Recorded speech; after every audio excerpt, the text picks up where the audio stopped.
the premier sports talk radio. It's Tony's Takes. Here we go.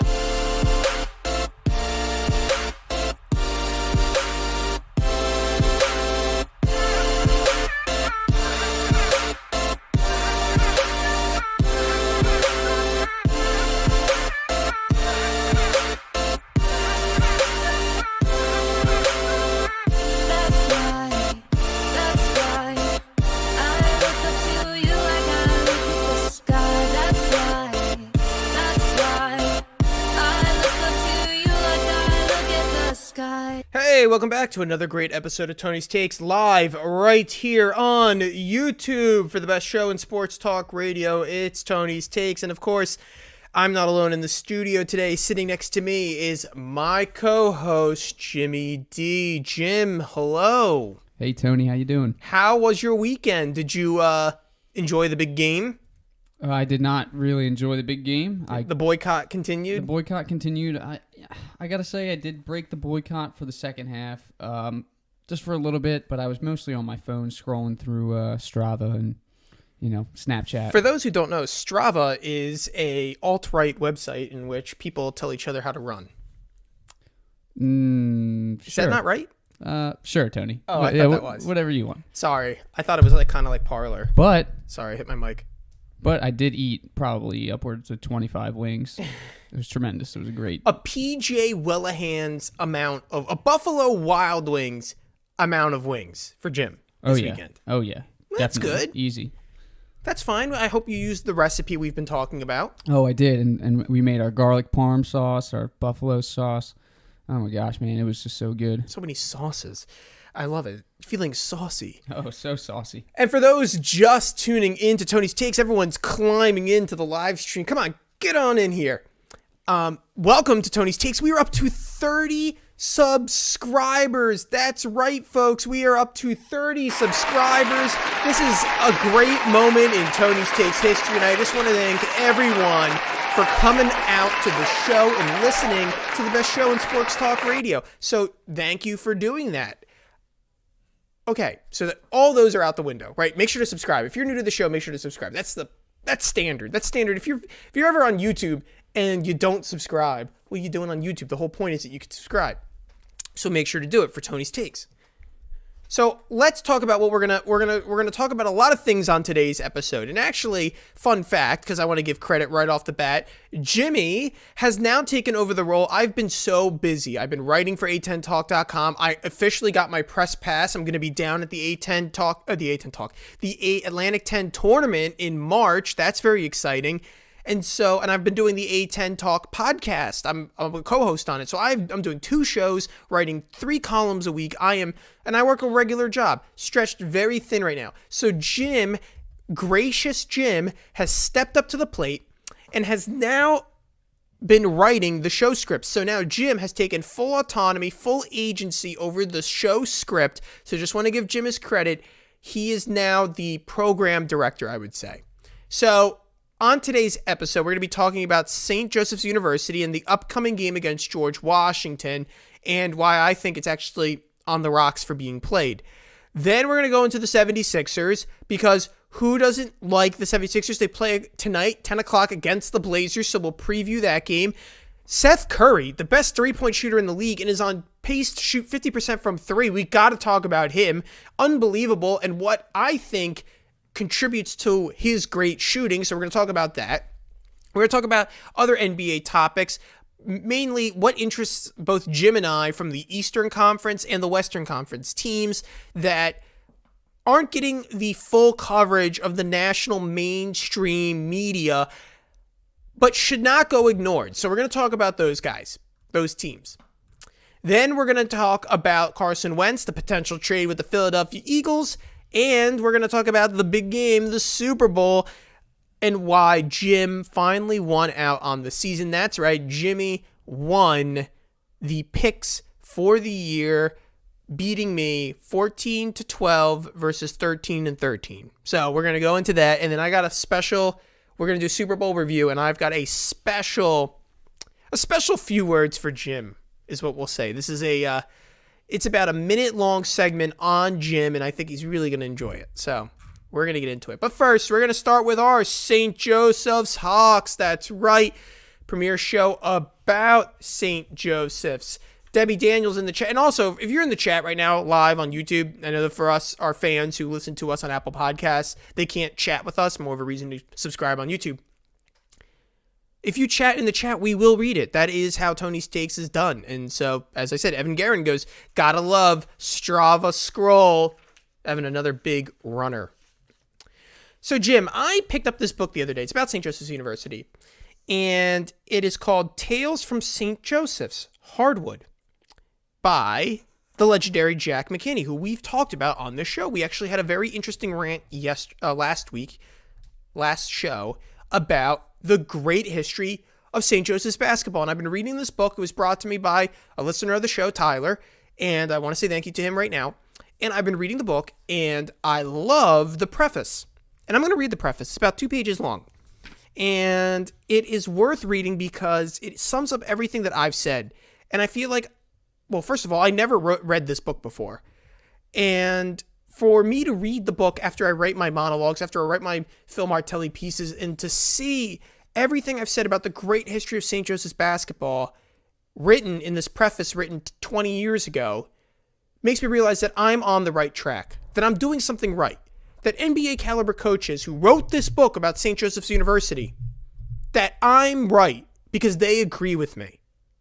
And they know something about basketball because they've all coached in the NBA. So here it is. This is by, I think I said his name. This is by Robert Gordon. He writes the preface, and he goes like this. They've convinced me. The Hawk will never die. The they, in this case, is the entire St. Joseph's University community, which comprises administration, students, alumni, volunteers, and staff, in other words, all with amiable and helpful people I met on this quote project. Wittingly or unwittingly, but inevitably with wit, they convinced me. They pounded and pampered that recurrent theme into my head. The Hawk will never die. The theme is nothing if not recurrent. It's a mantra uniting every Hawk generation. They pound the theme home at St. Joe's home court, the field house, a bandbox with a basketball arena swaddled in legacy and lore disproportionate to its modest dimensions. When I watch a game in the field house, I am constantly struck by the absence of pretension in the scene. The unabashed glee and pride, the noisy, maybe a bit raucous Hawks fans share with their team is a breath of fresh air in this age of shallow spectacle. Hawk rooters are not about spectacle. They're about fun that's unorchestrated, ingenuous, and refreshing. The players on the court don't strut like unapproachable media stars. They act like, get this, students who happen to play basketball very well for a school they love. With an archaic notion, the basketball players in the crimson and gray uniforms are students who live in the same dorms as the throng of crimson clad, crazies screaming behind the basket. They are not the stuck-up, uneducated golden boys marking time till the NBA drafts them uneducated. Isn't that a sad commentary on the deceit and failure of many college sports programs? Athletes who leave universities without an education despite carrying a student ID issued by their benefactors for 4 years. The Hawk Will Never Die is not about a basketball team or a flapping mascot, nor is it a rallying cry exclusive to the hardwood. The ubiquitous little anthem reverberates all over campus, celebrating a spirit of community and continuity. Those 5 words span the bond of generations. In this millennium, strong student-college bonds are giving way to blasé attitudes of the everyone goes to college, so this place isn't very special to me variety. St. Joe students still feel their school is special. Their student body continues to embrace that vanishing I'm blessed to be here mindset. Talk to the new breeds of Hawks, and you'll still detect a smidgen of the chest-pumped-out pride that second-generation Americans felt when they pioneered their family's initiation to the halls of academia. St. Joseph's still seems caring. Sadly, at far too many institutions nowadays, colleges give off a cold, big business-like, impersonable vibe. Many college campuses feel simply like a place, just any old place, to hang out before plunging into the workday world.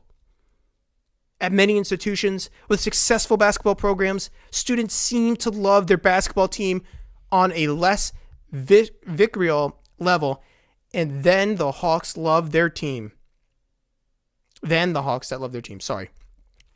Big program love seems more akin to an NFL fan's love of his or her city's team. The home team represents the city in some Jim, I'm screwing up here. An impersonal way.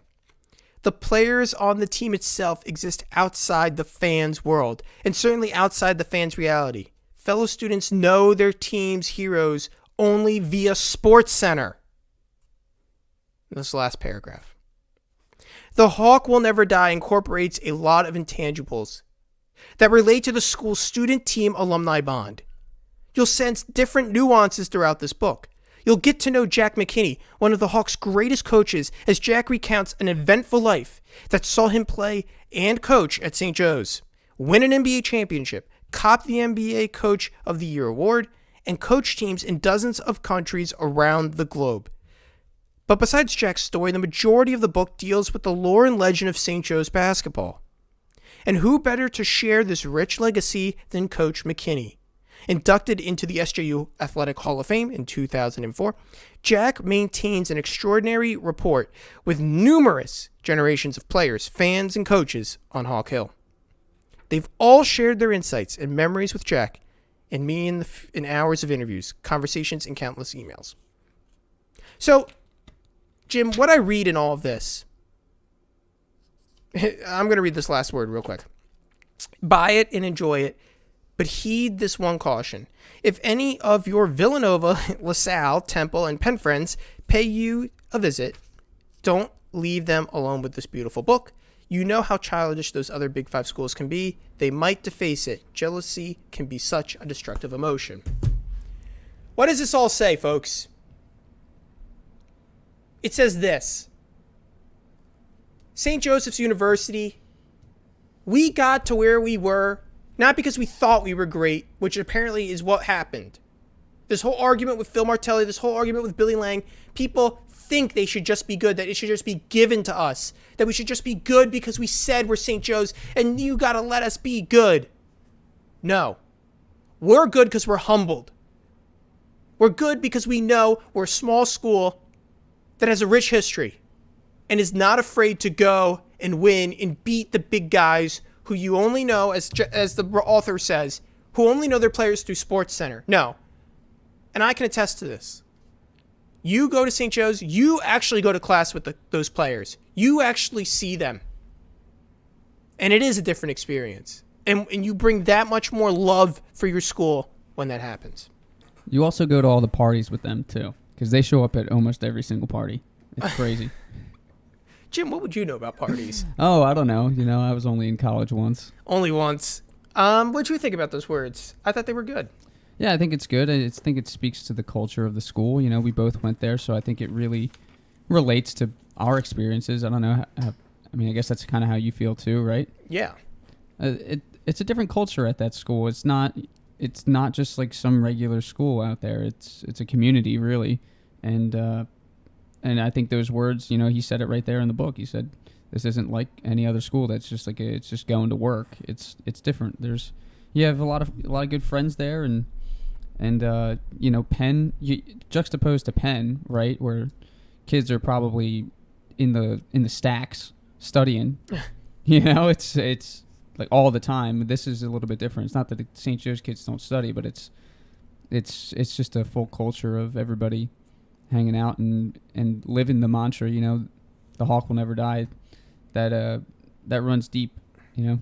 I just will say this: when I went to high school, it was viewed poorly that you went to St. Joe's. Kids thought who they were. And quite frankly, I don't care. That was so long ago. But it was just funny because when I was going, I say this because I was going into St. Joe's and there was this, all the people I knew, they say, oh, you're just going to St. Joe's. Oh, it's just St. Joe's. Because quite frankly, I went to a school where St. Joe's was kind of the safety school for a lot of kids. Now, people who go to public school, that isn't the case. That St. Joe's is a really good institution where you can get a good education and get a good degree. And I'm not saying that it isn't. But when you come from other Catholic schools, it's just like, oh, St. Joe's, you got in. Like, of course you did. Everyone gets in. Everyone applies. And it's really sad that was what was said about St. Joe's. Because after going there, I will die for St. Joseph's University. In the sense that I will never back down from an argument that school is full of humble people who care about their team more than you'd realize. And yes, the fan base has seen hard times, but when the team is winning, there's nothing quite like it. No school has a mantra, the hawk will never die. No school has a history like St. Joseph's University that is that small. Maybe Gonzaga, but not even. Gonzaga doesn't have as many NBA coaches as St. Joe's has had. St. Joe's is in the top 6 of NBA coaches produced when that book was written. And quite frankly, Phil could have gone into the NBA after the great run in 2004 and added to the great list. Quite frankly, it's a school that has a lot of pride if it is good. And that's why when I see us fighting as fans, split over nothing, it breaks my heart. Because I would stand in front of anyone who disrespected St. Joe's University and said, you don't know what you're talking about. You don't know the history about St. Joe's. All the people who joke on A10 Twitter saying St. Joe's and LaSalle should be kicked out. I would do the same thing for LaSalle. These are programs with great history, and when they win, the people rally behind them. But the problem is we live in Philadelphia, and we have other sports teams. When you go to Dayton, there's only Dayton, right? In Dayton, Ohio, that's it. That's all you've got in that area. The Philly schools have to really fight with the pro teams. But I will never, ever tarnish St. Joseph's University, not with its history, not with its tradition of winning. And that's all I wanted to get from that. And Jim, we could talk about George Washington and St. Joe's.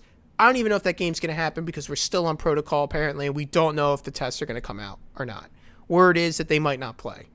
Okay, yeah, and that's what I thought was notable was that 2.5 week time frame between. It doesn't matter. January 30th to right. Next Wednesday. It's a long time. But the thing is, it doesn't matter. This team stinks. I know. So it's like you could roll them out after a week-long break, and it doesn't matter. Maybe it'll get them fresh, actually. Yeah, honestly, like we need to get healthy. Okay, let's go into the 76ers. That was enough about St. Joe's. What about the SJU headline? Oh, yeah. Sorry, that was kind of hidden. So, breaking news, it happened today. St. Joseph's University is going to merge with U Sciences, apparently. It's like still being explored, I believe. I'm going to read it real quick. St. Joseph's University, this is from Philly Voice, and it's by Michael Tannenbaum. St. Joseph's University signed a letter of intent to explore merger with the University of Sciences, creating a strategic combination of the two institutions that have campuses at opposite ends of West Philly and potentially changing Philadelphia's higher education landscape. St. Joe's president Mark Reed announced the university plans in a letter to faculty and staff on Wednesday. Consistent with our strategic plan, St. Joseph's is committed to partnering with other institutions to enhance our academic portfolio and strengthen the educational experience that we offer our students.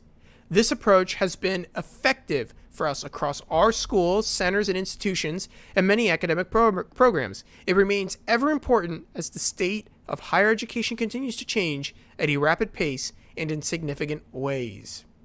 Reese said U Sciences recently approached St. Joe's to open discussion about a potential merger. So that's the U Sciences coming to St. Joe's.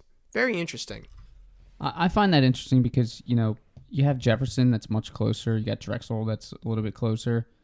Both of those places already, they have a science background. Jefferson's medical. Drexel had a big medical program, but they got rid of their hospital. So I thought that those both would have been, top landing options, especially for the location of U Sciences. But I'm good for St. Joe's because, I was a bio major at St. Joe's and they definitely need to step up their game as far as the sciences are concerned. And I think you mentioned earlier about the pharma. Yeah. That's huge. That's that's next level stuff, especially with COVID year and all that. Like, you're going to see a lot of people going to school for anything pharmaceutical related. I didn't know where U Sciences was. I didn't know it was like kind of south of Penn. Very interesting. It's kind of across the street from Grace Ferry. Sure, it's like over by 30th or 33rd or whatever it is. Yeah. Interesting. Squirrel Hill. I wonder if they have any squirrels. Interesting. Something to ponder if you're a St. Joe's alum. Very interesting. Okay, Jim, let's get into the 76ers. What do you think about for the Blazers tonight? I'll let you talk because I hogged 15 minutes. So, Sixers tonight, 10 o'clock p.m. Everybody's probably going to be asleep, so we'll wake up in the morning to find out what happened. But last time we lost by 16. You saw guys like Rodney Hood and Carmelo Anthony, really play better than I think they should have the last time we played them, only because Damian Lillard was out, so they got more time on ball. And also we had Simmons out. So Simmons, the way that Simmons is I feel like everybody else plays better defense when Simmons is on the court. So with Simmons being out that last game against the Blazers, of course, people like Rodney Hood and Carmelo Anthony played better than they should have. They scored 20-plus points. I think Rodney Hood might have been like 16 points, but Carmelo Anthony scored like 24 points or something last game. So I think with Ben Simmons back tonight, Shake Milton's actually out tonight, but I don't know if that's really going to be a big difference maker. But with Ben Simmons back, I think you'll see that be a Sixers win. They just had a big win over was it the Kings? Yeah. 118-111? It was the Kings. Yeah, so that was, they're going on this road tour, and I think in the past, when Brett Brown was the coach and they went on these 4-game road tours. They would lose them all. Yeah. Always. It was I remember a Blazers, a Denver game or something like that. And are you talking about last year? Yeah, last year, like last October season, 2019 to 2020 season. Yeah. Yeah, so not good. Not good, yeah. But I think this time you're going to start seeing it. The roles are going to be reversed. We're going to go like 3-1 over a 4-game stretch or so. Right. And Doc's familiar with these teams, right? He's from the West Coast. Played for coached the Clippers many, many years. I'm looking, though, at the schedule after the Portland game. And it's kind of worrying. Phoenix, they're a good team. Do not think Phoenix is not going to play hard against you. They will. And then the Jazz. Jim, talk about the Jazz. They're one of your teams that you're kind of on the watch for. Yeah, both of those teams, both Phoenix and the Utah Jazz. And we're about to play them. Yeah, I think that they're the most interesting teams in the Western Conference. One, because the Jazz are leading the standings in the Western Conference. And overall, in the NBA, the Jazz are top. The Suns are fourth, but they're 15-9, which would make them basically third in the East. I think the Utah Jazz are one heck of a team. I think that pieces that they have together. So you got Joe Ingles, Donovan Mitchell, Rudy Gobert, and Bogdanovich. I think that's 4 players that just know how to play together. And as like time is going on, you're just seeing them string together more and more games. And I think that they remind me of like the Bucks of years past, where maybe they're probably going to be fakers in the playoffs because the Lakers will end up just beating them or something. But they're going to have like the best record in the West, I think, by the end of the season. Evan Guerin goes, it's so fun seeing the Sixers be a team that can turn it on in the fourth and shut a team down, especially on the road. That is refreshing. We haven't seen that. We've always seen them collapse in the fourth quarter.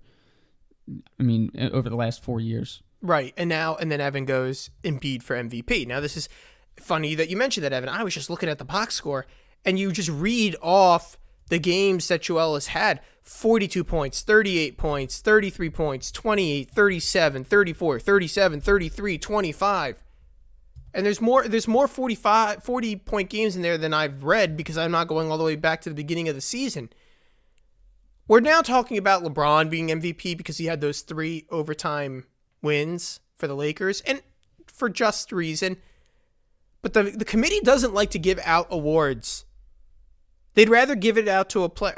They do like to give out awards. They don't like to give it out, let me clarify, to players who have won multiple times. It's very hard. After you win your first one, it's very difficult. LeBron was snuffed many times because he would take time off, and he had won it a couple times. The committee wants to give it to new people because it makes the NBA look more fun. You never, it's a new person. If it gets dominated by the same person, I don't think people tune in as much. And I think Joel, because of that, because he hasn't won one, he's played many, many, many, many games, scoring well into the 30s. He's a center. He's taking back the center position. And the West seems more, it's 1 week it's LeBron, 1 week it's Jokic. I feel like Embiid's going to be first of all, it's all narrative based, but Embiid's going to be a constant figure. Joel Embiid in the East, Joel Embiid in the East, Joel Embiid in the East. And I think he really does have a shot. This is the year for him to do it. Yeah, and you're looking at people like Giannis. Giannis just scored 47 points against that Suns team. Can Joel score 50? Well, that would be amazing. If he scores 50, he's by far and away ahead. Sure, but again, to bring it back to how good this Suns team is, the Suns still beat the Bucks after Giannis scored 47. Chris Middleton scored 18. Yeah, Middleton scored 18. Like that's a tough team to beat, and good on them for having Chris Paul this year and Devin Booker. I mean, those two, that's one of the best backcourts in the NBA, right? It's got to be. Oh yeah, and Chris Paul's played unbelievable. And then they've had good contribution from other players on the roster. I'm pulling up the roster right now just because I want to make sure I don't mess any names up. But, for example, well, I see Langston. Come on, you got to love Langston Calloway when you see him on the Phoenix Sun. That's a St. Joe's guy, Jim. Of course. But, like, Mikal Bridges, right? He's playing really well. Great defender. He's got those long arms that droop down to the floor. He's a Villanova guy as well. He's been playing really well. 14 points this season. DeAndre Ayton's actually been a pretty formidable center. 14 points. Now, for how high you drafted DeAndre Ayton compared to Mikal Bridges, you'd hope that Ayton would be scoring, 17 points a game. But, it is a guard-oriented team. And Dario Saric, he's still around. I've always been a fan of Dario. I'll always be a fan of Dario. Are you? If Dario ever became available, get him to Philadelphia. Do you still suck your teeth at the pass up of Mikal Bridges to the Suns? And who did we didn't get Timothé. We got Zaire Smith. Oh, that was such a bad move. That was. I don't freak out about it, but it's just like one of those instances where it's like, stop worrying about the fact that a player came out of college after 3 or 4 years. They don't need to be 1-year guys. It's okay. They'll be good. Like if you're drafting at 14 or 10, wherever we were, I think we like 10 or we had 10. We traded it away. Sure. If you're at that position, this team needed depth, and that's what brings you depth. Good bench players are usually guys who played 3-4 years in the league, in college, and then come to the league. They're mature. They can contribute right away. And the Sixers are a team that need contributors right away from rookies because they're trying to win. And when you have all these guys on big salary, the more that you can bring in who are young and contribute right away, the better. Look how great. I know Jim is a little hesitant about Tybal, but still, he does defend well. And Maxey is contributing decently. He doesn't need to be a world beater, but he just alleviates a little pressure throughout the season for this team. And that's what a guy like Mikal Bridges would have done in the beginning. And then by now, imagine if we had him now being a great defender for us.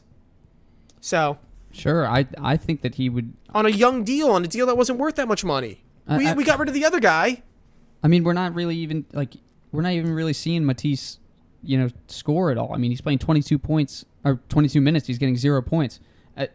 I think if you had a guy like Mikal Bridges, like you said, you'd get the defense and you'd get the scoring. I miss that. And Zaire Smith is now gone. He's in the G League playing for the Memphis Hustle. Like, it's just he never had the talent. Yeah, there were mistakes made that we're still kind of paying for right now.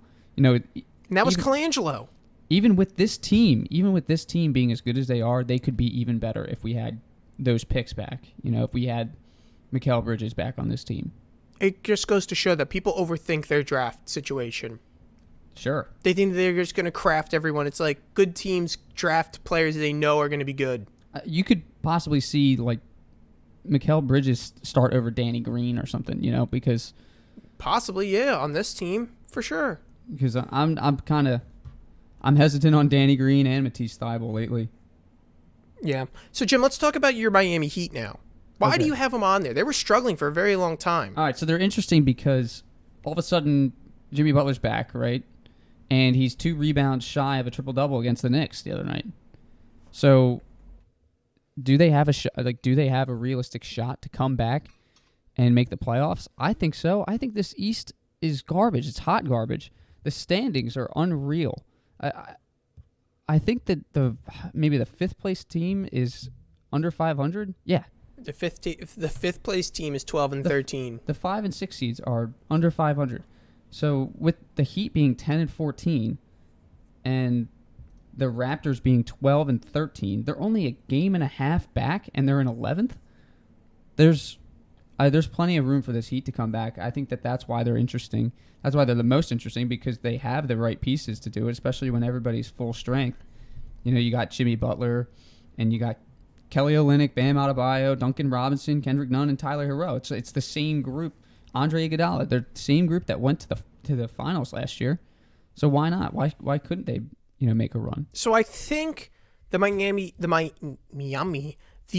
Heat can come back because it's, once again, they're 2 games back or a game and a half back. But listen to this, Jim. Against 500 and above teams, they're 2 and 8. So you're going to feel confident in those guys? They literally just have to win against below 500 teams if they want to make it out. Yeah, I am a little bit confident in that because look at what happened to them. You know, they didn't have 2 of their starters for the first 10 games of the season, right? It was Correct. something like that. So I think that they lost close games to the Celtics, which is a team that they're better than. And they lost a 6-point game to the Magic early on. I think it was the first game of the season. So, this team can put some stuff together and really make a run. I don't have any major worries with them. So I feel the same way about the Nets. Their record doesn't reflect very well, right? They are only 15 and 12. They are still my favorite to come out of the East. They scare me. They're just a really good team, and listen to this, Jim. They are 7 and 3 against above 500 teams. They know how to beat the really good teams. So that's what worries me right now. Sure, what's their record on below 500 teams? Their record right now is 8 and 9. But they're going to get into the playoffs, so it doesn't matter. Yeah, I know. That's true. They could coast this way all they want. They're not getting knocked out. I just find that odd. They lost to the Cavs, and it's weird because the Cavs are kind of a good team too, but they're 10 and 16. It doesn't make any sense. Colin Sexton is playing kind of next level basketball. You're seeing these guys, Bradley Beal, Colin Sexton. They're popping up. They're finally kind of hitting their prime, and it's really fun to watch. And that's what. Same with what's his name from the Knicks, RJ Barrett. Oh yeah, sure. He's playing well. Yeah, so that's what. As bad as this East Conference is, that's what makes it more interesting because it's this dogfight from 12th all the way up to 5th. You don't know. And normally, by half point of the season, whoever's in the top 8 it goes to the playoffs. Every year, there's very low variability from the middle of the season, the All-Star break or whatever, to the playoffs. It's pretty much those 8 teams are in because then everybody else just starts losing and they try and get their best pick. So I don't know what's going to happen this year. I think it's going to be super variable if it just stays like this all the way to the half point of the season. I got my eyes on the Knicks still. Getting Derrick Rose was a good move, I think, by them. So we'll see. Yeah. I think that the Hornets are I think they're fakers, and I think the Hawks. They are fakers. I think the Hawks aren't going to make it either. I think that some of these lower teams are going to pop up and take them. Okay, Jim, that's enough basketball. Let's get into the Carson Wentz trade. This is what really gets the viewers going. So they announced early in this week that a trade was going to happen, and yet we don't hear anything about it. Are the Eagles blowing smoke? Hot take, yes. They are not trading Confirmed. Carson Wentz because I think that they're just trying to drum up some drama and actually get people to throw in some ridiculous trade, and that's the only way that they're going to trade him because they're asking for so much from these teams and they're kind of just laughing at them. So I don't think that they're serious about this, and I'm going to challenge them and I say, prove to me that you're serious. Trade him. this week. I'm calling for it. The next time I'm in Tony's Take studio, Carson Wentz better be a Colt or a Bear or some other team. I can confirm that they listen to the show. I got Jeffrey Lurie coming in every week. He'll be in the studio. On YouTube. He's going to be in the studio tomorrow. You didn't hear? Yeah, I agree. I mean, you don't just announce that they're going to have a trade, and yet we don't hear any news about a trade. And there's all these teams that are looking to unload their quarterbacks. Well, this has been the problem with the Eagles over the last 3 years. Stuff has been leaked out of this organization way too soon every time. And I think it's done on purpose, especially with this. They're definitely doing this on purpose. They're doing it to drive up the price and make it seem like, oh, that's why that message was going around, the picture of the Bears trade with in the blue and orange, Tarek Cohen and Nick Foles and everything. That's just stuff that's just getting leaked, and it's just how dysfunctional this team is, how corrupt this team is. Corruption. They're leaking. I mean, through the last 3 years, we've had Carson Wentz leaks like crazy, about how he's not a leader and how the wide receivers don't trust him or whatever. It's just now they're practicing with Jalen Hurts. Oh my gosh, that was a new one that came out today, right? Wide receivers practicing with Jalen Hurts. They're picking him. He's not the coach. They're not the coach, but they're picking him. It's a daily soap opera. Being a fan of this team. Because there's always some sort of drama that's going on. And it's done on purpose by somebody in the front office or whatever. They're leaking their stuff out. And I just think that they need to just stop and reset. Take a breath. Fans in the chat, do you trust Howie Roseman to draft this year? I know Jim doesn't. No. And this was we talked about the Sixers all this time about their front office being corrupt and not having like a feeling of how this city would react to certain things, and it's just kind of how it feels with the Eagles as well. They'd be a fan anymore. Kristen goes, they have to trade him because his head is not here in Philly anymore. Can't agree more. Harrison Morris goes, no, Harrison, welcome to the show. Make sure to subscribe. And Steven Daniels goes, it's a shopping tool. And they go on, how he stinks, how he sucks. I think we all know that. I think the fans of Philadelphia know that because they're smart. They're geniuses. Borderline, I'm a certified genius. I wouldn't trust this guy one bit, and I think the Eagles are as cooked as the wings Jimmy's making on Super Bowl Sunday. Crispy. They're under the broiler. They're sweating underneath there. And everyone in the NBA is peeking into that oven and can see that the Philadelphia Eagles, they're cooked. The goose is cooked. The bird is cooked. We all know that the tricks of Howie Roseman do not work. Right, people? Am I crazy? Harrison goes, trying to, quote, create a market with these rumors being floated out. See, Tony, I want Carson to stay. I want him to stay. You want to rebuild him, redeem him. I don't want him to stay if he doesn't want to be here. And that's what it just seems like. That's what everything we hear about this is that Carson requests a trade. Carson doesn't want to be here. Carson doesn't want to do a quarterback competition. Carson doesn't want to.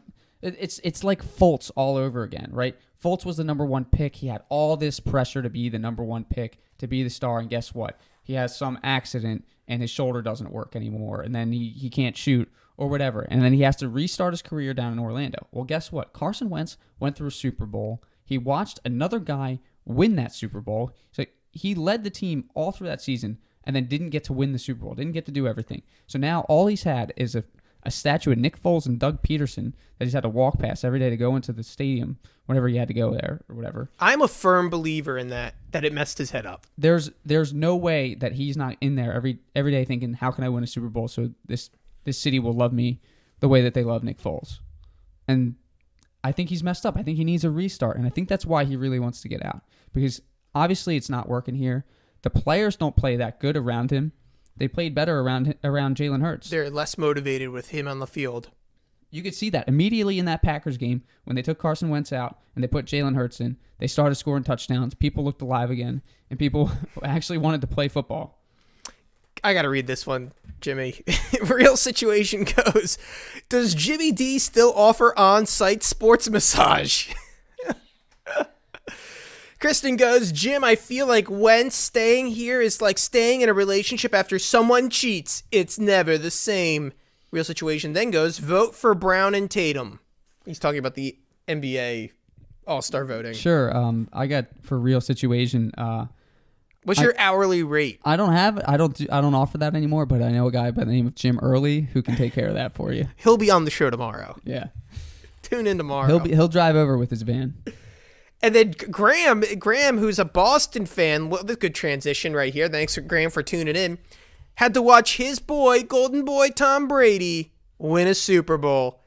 Jim, did you see the video of them throwing the Lombardi trophy from one boat to the other? No, I didn't see that. Oh, it was crazy. And then the Tom Brady was walking out from the pier or wherever he was in, and they had to hold him up because he was like clearly intoxicated. And he quoted it and said like too many avocado shots or something like that. Oh It's my just gosh. like, I don't like Tom Brady, but I kind of like him a little bit more now that I saw that side of him, like the less serious side. I feel like I've always liked the personality of Tom Brady. I think he's always, that's always been endearing, and like you could admire that about him. But nobody wants to watch the pretty boy win all the championships all the time. That's the thing that everybody hates. You know what I hated, Jim? I texted Mr. Daniels this, Steve from Summerdale. I hate slam poetry. Oof.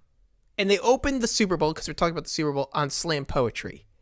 And I have had the feeling, or not even the feeling, I have made the statement that slam poetry, which is poetry without any rules, right? It is literally totally free, is super easy. And the less constraint you have around poetry, the less beautiful, it's just not as good, right? If you we know that writing an iambic pentameter takes a much greater skill than freestyling poetry. Can you agree with this, Jim? Sure, but where is this going? Where is this going, Jim? I have written you and the viewers a slam poem in which I will read today. I wrote it, I drank one IPA and then wrote this thing, and it took me 5 minutes, and it is very good if you were talking about slam poetry.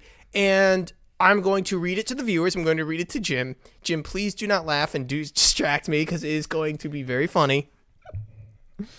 I am going to read slam poetry to illustrate how easy it is. This one is called Slam Poem for Jim. Don't look at it. Look away. He's looking at my screen, folks. This is going to be good. Here we go. This is a slam poem for Jim, the proverbial shot that misses the rim. The one that sits next to me is all I hear him say. But it doesn't sway or leave a takeaway. The takes, that's all they do, they take. He takes and takes and takes, stealing my takes. I just can't catch a break. First it's the Super Bowl, and now it's Tony's takes. The man refuses to participate. Looking to bait and drive me irate. The one who sits next to me, that's right, it's Jimmy D. This is slam poetry. There is no reason, only rhyme. The words I say slippery as the CBS slime. No Shakespeare, no Thoreau. Just a man in his basement getting hit with low blow after blow. It takes no skill. I wrote this in 5 minutes. No way to spin it. No pentameter, no measure, no meaning. This is just a word salad. How demeaning. Slam poetry by Tony. I wrote that in 2 minutes. Oh my God. That was as good as whatever she read. Tremendous. Can we get the claps going? Hold on, I'll get the cheer. Drop? The cheer drops down. Here we come. There we go. Oh my God, Tony. Tremendous. I don't care if that took you 2 minutes to 10. That was awesome. People in the chat, let me know what you thought of my slam poem. Oh, we have fun here. We have fun. Yeah, I wrote that. When I tell you I wrote that in 2 minutes, I wrote that in 2 minutes. I will write a slam poem before every show to prove that it's not that hard. Yeah, I think you should. They should have invited me to do it before the presidential election. Oh, man. Well, the big game. The big game. Yeah. I could have written one. I would have been great. Yeah, I think if you bring that level of talent around, you might be the poet laureate. I am a poet laureate. That is literally shocked you. You were speechless. You don't even know what to say. That was good. That was really good. I love the me like not participating. That's tremendous. Oh yeah, let me read that back. That's a great line. First it's the Super Bowl, and now it's Tony's Takes. The man refuses to participate. Love it. That's too good. Let's talk about the big game, by the way. Okay, let's get into it. You seriously did not watch a single minute of it. Like I said, I watched a little bit of the second half, but like I was just scrolling through my phone, and I didn't really care too much. I watched the confetti drop. I watched. So wait, let me ask this: were you surprised that Tampa won? You didn't see the way that they won. I wasn't surprised. I heard it was a landslide. Mm-hmm. But I did also heard like at times Kansas City was like almost scoring again and almost made it a game at certain points, like third quarter or something. No, not Were they, really. like, on the cusp They kicked a field goal and then, but that was it. Oh, okay. Yeah, I don't know. I know Kansas City losing their offensive lineman was a huge deal. They lost like 2 offensive linemen like the week before, and you could tell because Mahomes was just running around. And normally he can get away, but I think the turf toe stuff maybe bothered him or something from what I was hearing. And when he was falling down, throwing the ball, he was literally drilling guys in the face. Yeah, like he could throw. He slings that thing. I saw like some video playback of like drops that just hit people literally like dead in between the eyes, and they just didn't catch it. It just right off their forehead, like literally drilled them in the face. It was quite impressive. He is a great quarterback. It was just. I want to say this: the Jets get rid of Todd Bowles, and the guy goes out and wins a Super Bowl, and it's like literally is the deciding factor of that Super Bowl. Now Tom Brady made the right throws and made the right passes, but you also got to give credit to Todd Bowles, who made Patrick Mahomes look terrible. So one of my cousins is he's a huge Andy Reid fan, and even he admitted Andy just blew it. He could not adjust to the game plan. They were obviously playing deep and preventing all of the deep throws and all the big throws and everything, and then their front four were just being able to go through Swiss cheese and get to Mahomes. So they should have ran the ball, but I heard they only ran the ball like 10 times or 12 times or something. Yeah, they just started slinging it, and I don't know if it's because Andy Reid's son was in that accident. That is a distraction, but it's not an excuse. Well, as an Eagles fan, we know Andy Reid's sons are distraction. This isn't new. There's always been something going on with his sons. Yeah, it's unfortunate, but it's true. It happened. I mean, there's not, and I imagine it was in his head. This kid was a part of the team. Doesn't help that he was a part of the team. It's not like this happened in his private life. He's literally representative for the Kansas City Chiefs, and it probably had a whole thing over the team, but that doesn't give an excuse. And how about Washington being the only team that is actually close against Tampa? That was the only team that was able to play Tampa in a certain way. Now, maybe it was because it was the beginning and Tom Brady gets hot throughout the playoffs, which is probably what happened, but still, quite interesting how that, you never know. You would have thought, oh, Tampa just squeaked by. Who would have thought that three weeks later that they were doing that? Yeah, and Tampa seemed to find their identity. They didn't really know who they were at week 12, but as they rolled through, I think they won the last 8 games or something. I was down in Tampa for Thanksgiving, and the people were big on them. They were still believing in them, and they were even all the talking heads were out on Tampa. Oh, it's a mess. They lost to the Saints twice. I think back in the late summer, early fall, we were talking about this, and I was talking about different places where if we couldn't be in Philadelphia, where it would be.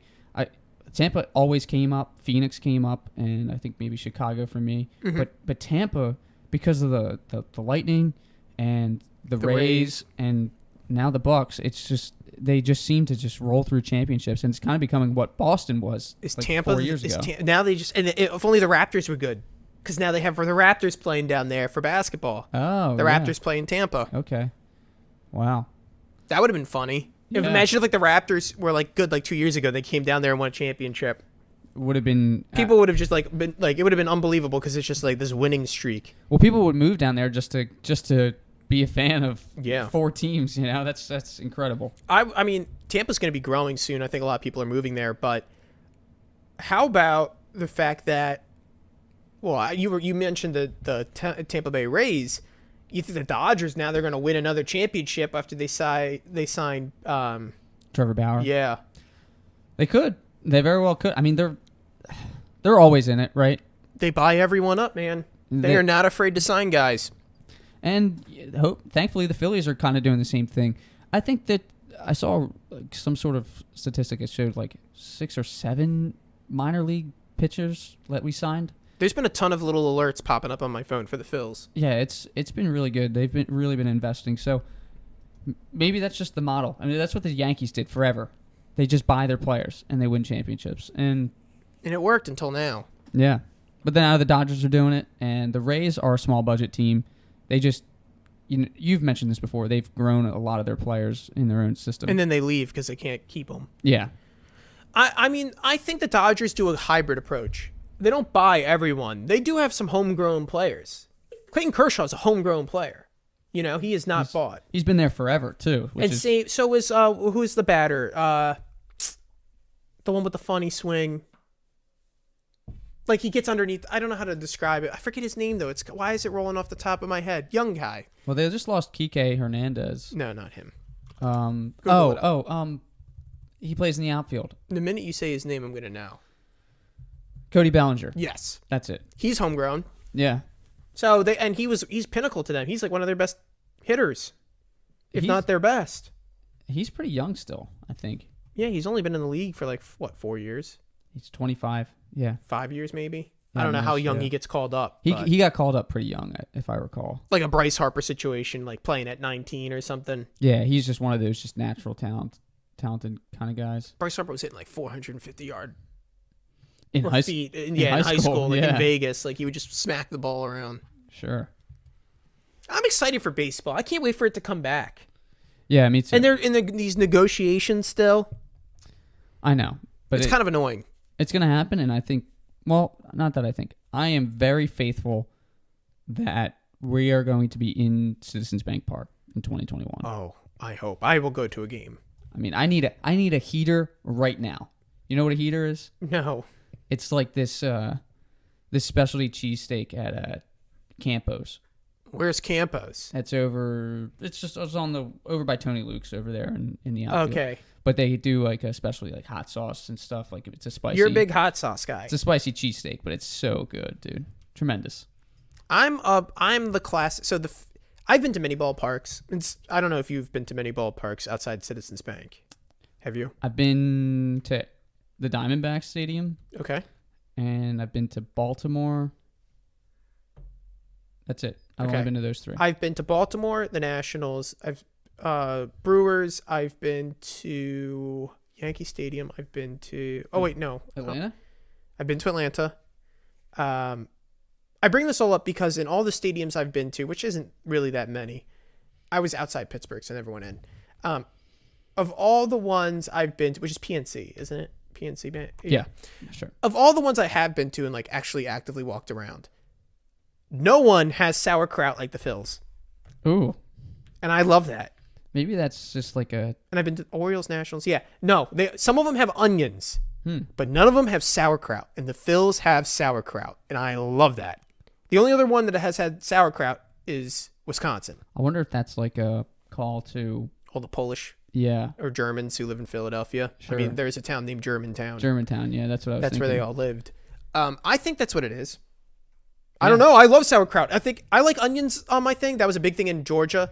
Vidalia onions on top of your hot dog. Just like raw onion. It's good. See, I'm like when I go to the ballpark, it's just mustard. That's it. I'm a sauerkraut and relish guy. Sauerkraut and relish, you got to put it on there. I'm like I hate mustard. You only get one condiment on your hot dog. You can't. It's not a hot dog. I'm doubling up. You're making it too fancy. It's a hot dog. It's not fancy. Dog. Well, okay, I guess I'm trying to turn it into a sausage at this point, which is fine. If I was going to go with one condiment, it'd be sauerkraut. And if it was the other, it'd be relish. Ugh. I relish in that. It's too much, man. Just let it be a dog, you know? New poem for next week. Oh, let it be a dog. Maybe I'll write the slam poetry. The slam poetry next, Jim. We'll see what you do. I could probably write one right now in front of you. Oh, God, I don't want you to. Let it be a dog cut from the hog. You put on the relish sauerkraut. I can't. I gotta think of other words that rhyme with relish. But I'll do it. All right. Don't doubt me. Stephen Daniels goes, yes, a heater. A heater is what I turn on in my bedroom to make sure I don't feel drafty. Man, I'm gonna buy you. We'll split a heater the next time. I am not a hot sauce fan. Oh, you got to try it though. Just a little bite. You got to try this. You got to try the heater.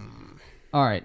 Before we end the show, I just want Yeah, to say, we're closing in quick on the I end. just want to say, I had a very fun time picking the games this season, and it could have ended 14-14-1, and I lost in a tiebreak. It wouldn't have mattered. I had a lot of fun doing it, and here's to next year when Tony takes the championship back, because I don't think that I'm going to get it.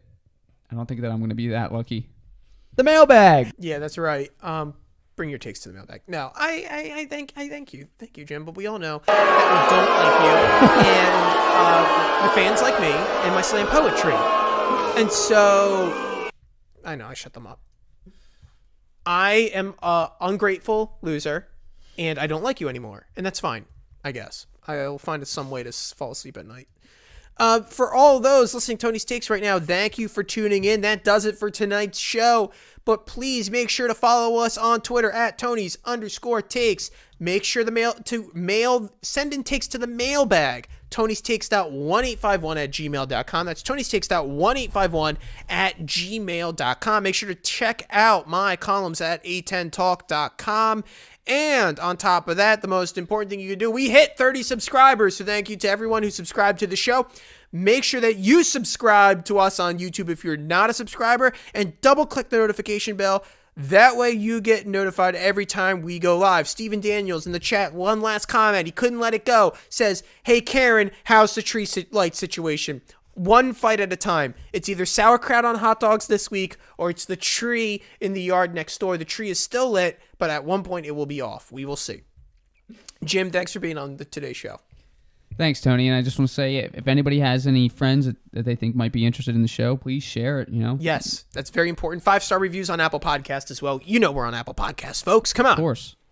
But thanks for listening, guys. Yeah, we do appreciate it, and I look forward to speaking with everyone next week right here on next Thursday, right here on YouTube.